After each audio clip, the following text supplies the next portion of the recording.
Hi, my name is Delmarshae Walker. Welcome back to my channel. I hope everyone is having a great day today. What I want to talk about in this video is the CRT theory as well as the feminist movement. And kind of from a Christian perspective, why I don't like those two movements, and plus why I feel that they should not be taught in school, especially starting off with K through 12. They wanted to teach it in elementary school, middle school, and high school. And it may sound like it's something good or it's about education, because that is how they are pushing it, that it's just about educating the kids and they just want to get that information out there. And this is, like I said, from a Christian perspective. What you have to understand is that they're not teaching the kids, they're not educating the kids. What they are doing is putting these kids in a mental mind state of failure. I have said it before, I have said it in other videos. It's like they want to have people subservient. And they're doing anything they can to get that out there because they want to stay in control. Because I spoke about this before when it comes to the Democrat Party. They want to stay in control, and they want to position themselves where if they could hold every office throughout the United States, especially being the president, that's their goal. That's what they want to do. They want to wipe out the wipe out the Republican, because the Republican usually lean towards more moral values than the Democrat does. And so that's basically their agenda, because it's like if you get to the point where where you can control kids, you have to think about the older people eventually are going to get older and die off, get older and die off. And who's going to be there replacing them? These kids that are mentally damaged, and they're trying to damage them in so many different ways. When it comes to feminists, the feminist movement started off as a righteous movement. It was women, mainly white women, because back then black women did not have basically any rights, just like black men didn't have any rights. Black men had more rights than the black women, but it was mostly white women getting together saying, hey, we want to be treated equally. Because back in those days, a man could basically do anything he wanted to his wife, and there was no recourse for her. There was a law called the rule of thumb. A man can literally beat his wife with a stick as long as the stick wasn't thicker than his thumb. So they really didn't have any rights. They was just treated basically like property. So they wanted to be able to go out and do whatever they want to do. They want to be able to go out and work and be treated, equally, seen equally, have a voice and all this different stuff. They feel like their bodies is their bodies. A man can't tell them what to do with their body. If they want to have an abortion, it should be their right to have an abortion. It should be their right to take birth control pills. So it was basically that type of movement, whether you agree with it or not. It was basically just headed in that direction. We want to have rights. We want to be treated as equal.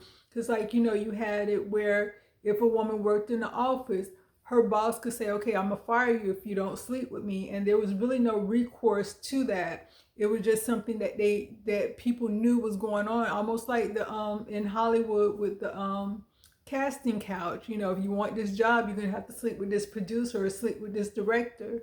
So it was kind of like that with women. So that's why they had the feminist movement and things like that. But the feminist movement, with any type of movement, you're going to have just the baseline, then you're going to have the extreme. With the extreme feminist movements, they feel like they really don't need a man. We can do everything for ourselves. We don't need a man to open our car doors. We don't need a man to open a door for us. We don't need the man to take out the trash. Well, that's how they feel. It's like they basically want to get rid of men. They see, they almost like see men as pointless, because it's like oh, men been in control all this time, so we just basically want to get rid of them because they're useless, they're dumb, they're stupid, and there's no reason to have them. But they don't want to give up their sperm though. They want kids. And so the only way they're gonna have kids, if even if they go to a sperm bank, the sperm still came from the man, so he ain't that useless, right? But that's their mindset. It's like they really want to get rid of men because they feel like we can do it all ourselves, but they can't because they still have to go to a sperm bank to get a sperm from a male if they want a child. I digress. But basically, that's their mentality. So when they're going into these schools, and they want to teach it with that mentality. They put it out there as if, oh, we're just teaching history, we're just educating, we're just showing how this progress from where you started at here to where we are now. But they're leaving out the part that we're going to tell these males that they're basically useless. We're going to tell these women that they can do any and everything they want to without even having a man in their life, because what's the point of having a man? And so as a Christian, anything that goes against God, I'm going to be against. And so to tell a woman that she doesn't need a man, she could raise a child by herself, she could do all, that's not God's design. Yes, unfortunately, some cases, like even in my case, you end up being a single mother. But you don't start off, or you shouldn't start off saying, I want to be a single mother. That should never be the first thought that pops in your mind, because like I said, if you don't want a man, leave his sperm alone. That's the way I feel. If you feel that you can do any and everything without a man, then leave his sperm alone. Don't bring a child into this world just by going to a sperm bank or getting having a sleeping with a man 1 or 2 times, get pregnant, be like, okay, you could go your way. Now you're forcing this man to be a father to a child, but you don't want him in the child's life. You don't want him to make any decisions about the child. So just like I said, if you really could do it all by yourself, do it all by yourself and leave the sperm alone as well. Because that's why God made it that way. You need a man and a woman to produce a child. And so that should be, so like I said, anything that will undermine that, I'm not going to go for. I don't care if it is feminist or it's supposed to be helping the woman. If that's your opinion, that's the way you feel, fine. But don't try to push it on everyone, because everybody don't believe that way. Everybody don't agree with that. And is becoming radical. When things become so radical and just so one-sided, it turns, it just, it's something that I don't even want to listen to, because it's like there's no rationale to the mindset or the thinking.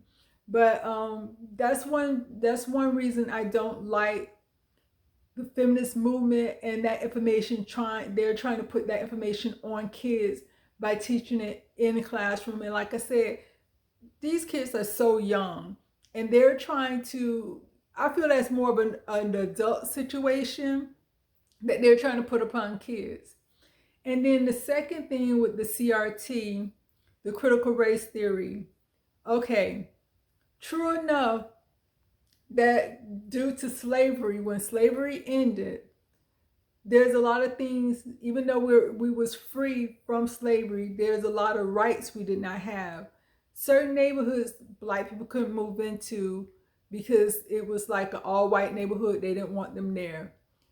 There are certain jobs Black people could not get. They could, if they tried to put in an application for those jobs, they was not going to get those jobs.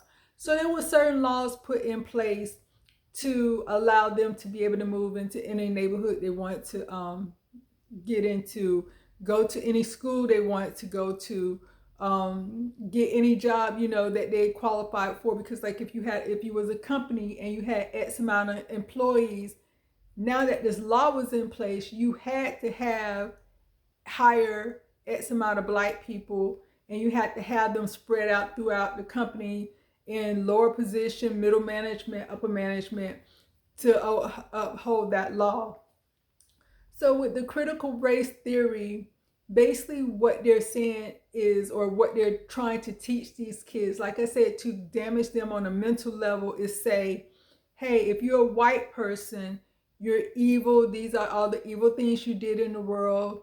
And you have this white privilege, and you're trying to stop other people from succeeding, stop other people from having success. If you are a Black person, you are at a deficit. You cannot succeed. You cannot, go further in life because you are Black. And these are the things that are in place from stopping you from going, from succeeding, from moving ahead. You're at a deficit. You're not gonna, you might as well not even try, because it's things in place that's gonna stop you. So that's basically what they're teaching these kids.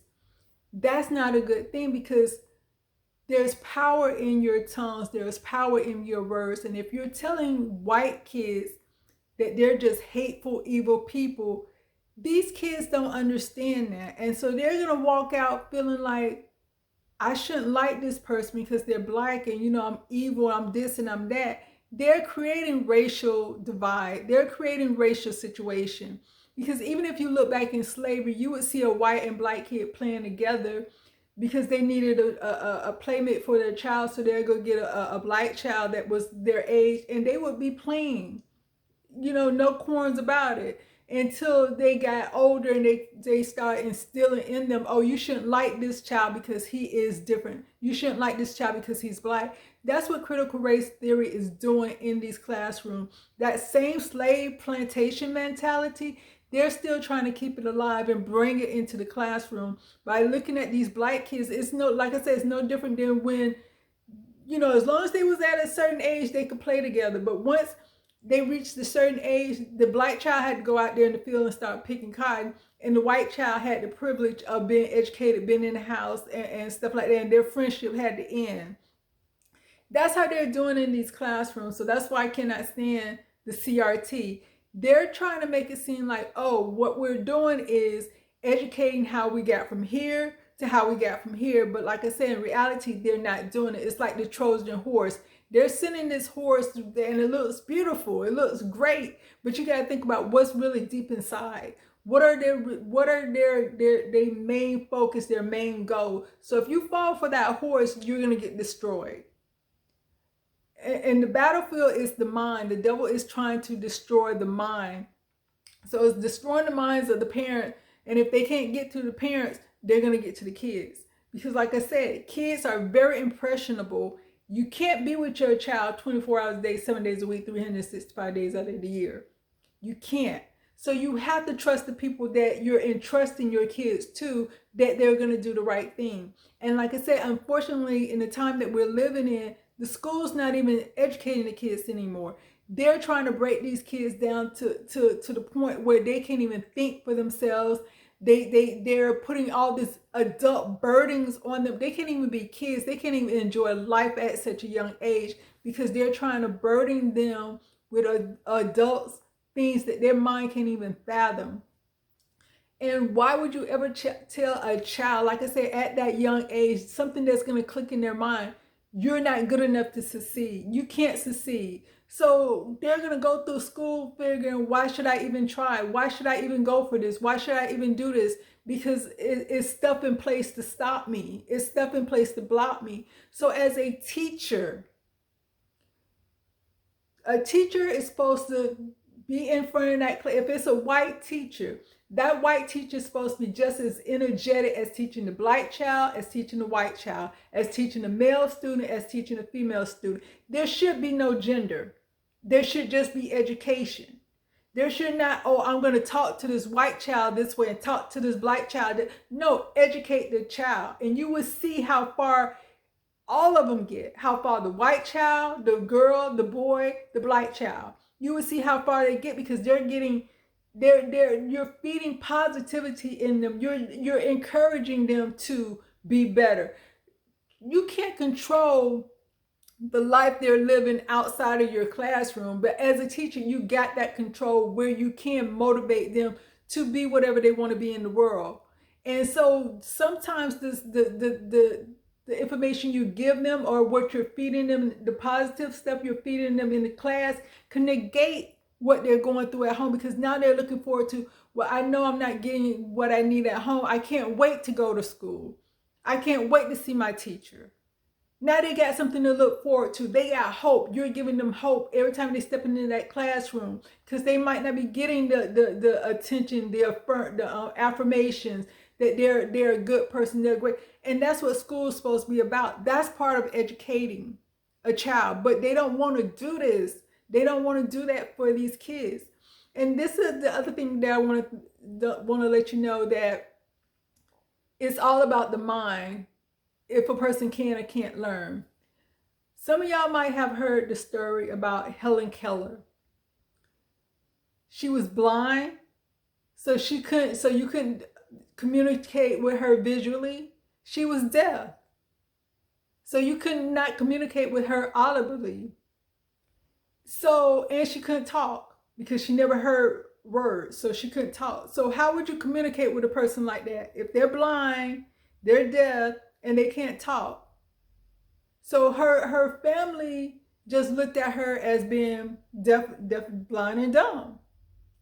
They would not even sit a plate for her at the dinner table. She would just walk around the table and just reach and grab food, almost like just an animal, basically, because like I said, she couldn't talk, so she couldn't ask for what she wanted. So she would just go, just grab food, put it in her mouth and everything like that. They had to try to guess at what she wanted. She couldn't see to even point to say, this is what I want. She couldn't even hear to say, shake her head, yes, I want water, anything like that. So just imagine someone sending you, because I think it was the county or somebody sent, I forgot her teacher name, but they sent her there to teach Helen Keller.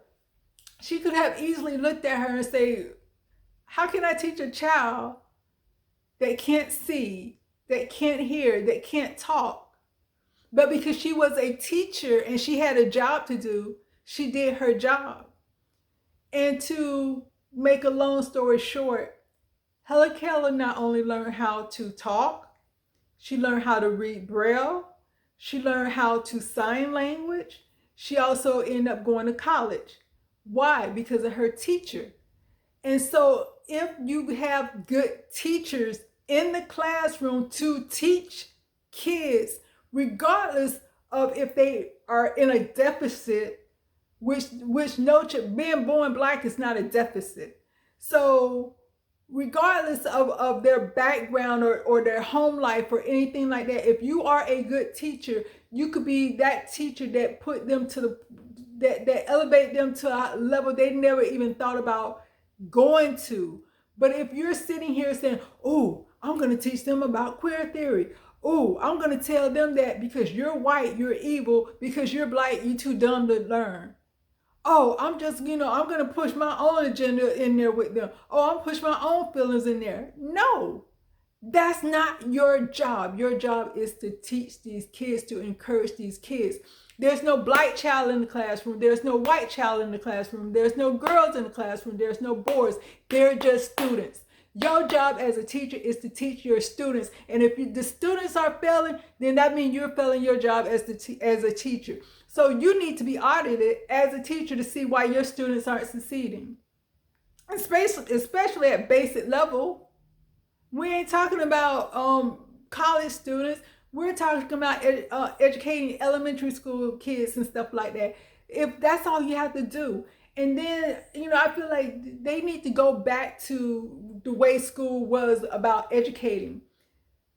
Physical education was educating kids about your body, being physically fit, working out, exercising. They want to take that out. We had home economics. Home economics. Think about what that word is. Home economics. Economics is how to run a home, how to be financially aware of what's coming in and what's going out of the house. Home economics, yes, you cook, but also it taught you math, because you would be in the home ec class and they would say, okay, you got a recipe. The recipe served only 2 people, but 5 people are coming for dinner. How can you scale that recipe up? That's math, because you got the recipe might call for a half of this or a half of that, a cup of this, but now you got to scale that up. So now you got to do math to figure out how much you got to put in. Or if you got a recipe, you got to, that's math.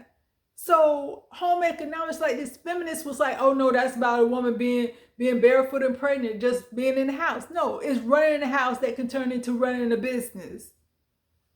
So, and like I said, they had different things that kids can do to kind of help them explore their mind, to really just educate kids. They had art class, they had music class. They want to take all that out. And it's just, that's basically what I want to say about those two subjects.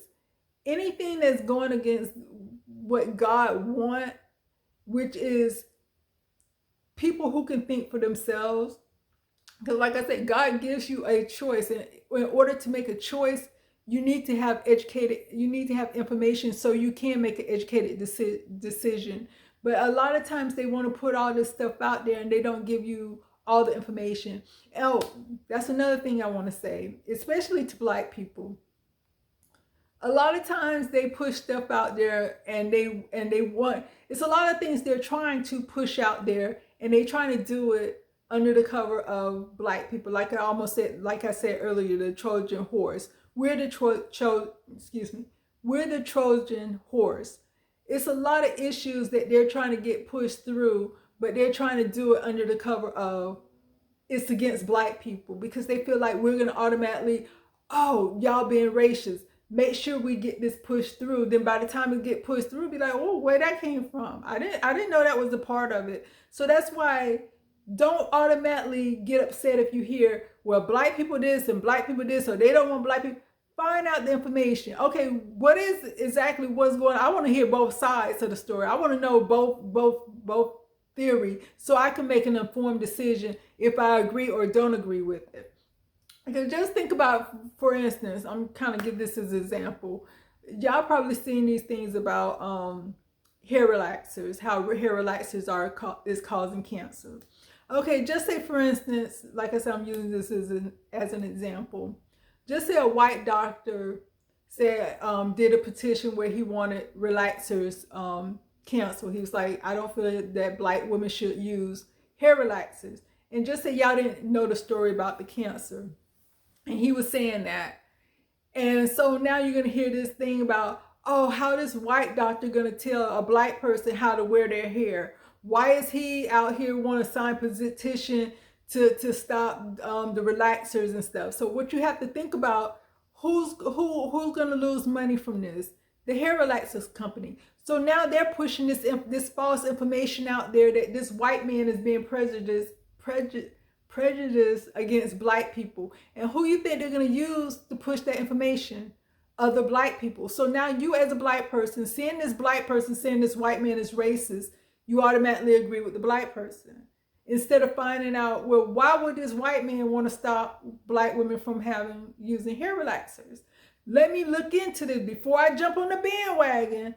Let me slow down before I get upset. Let me slow down and look into what's going on. Oh, this white doctor has patients that was getting cancer. He looked into it. He asked it around to his different colleagues, and they figure out that it was coming for the hair relaxer. So he's actually trying to help save your life and let you know how dangerous this is. So he's doing a good thing. He's not being prejudiced. He's trying to help you. But you wouldn't know this information if you just automatically hear white man, Black woman, prejudice. So we got to stop just automatically getting upset, allowing them to use us to get their agenda pushed. And so that's what they're doing with us when it comes to these kids in school. They're trying everywhere. And so their fall guy is always the Black person. Oh, just like Charles Barkley had said one time, the worst people against gay people are Black people, which is not true. I was seeing something else. Well, I'm not even going to get into that. But it's a lot of things they're trying to push through and use Black people with. That's the other thing that irks me to the core. Stop doing that. Why is everything bad gonna fall on Black people? Oh, or you're treating us like we're so naive, or we're so dumb that we can't say, okay, let me look further into that. Because when you do that, that's basically what you're saying. Oh, they're too lazy. They black. They too lazy to read. You know, black people don't read.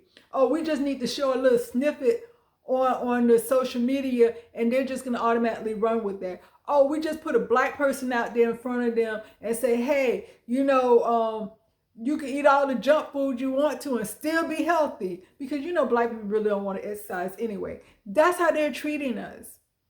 And until we stop falling for it and demand respect, and like I said, regardless of who the person is that's standing there doing that mess, we need to sit there and say, no, I'm gonna do my research. I'm gonna look at what's really going on. And like I said, regardless of what side you fall on, be able to have an informed, be able to have information on both stands to make an informed decision of what you want to do or what side you want to go with. Or if you want to be neutral, be like, well, this ain't got nothing to do with me, so I'm not even going to get into it.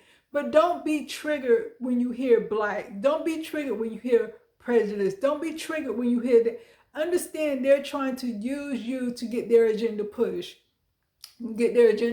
Through. And a lot of times the face in front of you is somebody who look just like you. Because I have said before, everybody who look like you is not for you. You got to understand, Jesus had a betrayal in his crew too. So don't think it can't, you know, we can't have one in our group. You know what I'm saying? As black people, we got a lot of people. We got a lot of Judases running around. And so just remember that. That's all I want to say. Peace. Enjoy the rest of your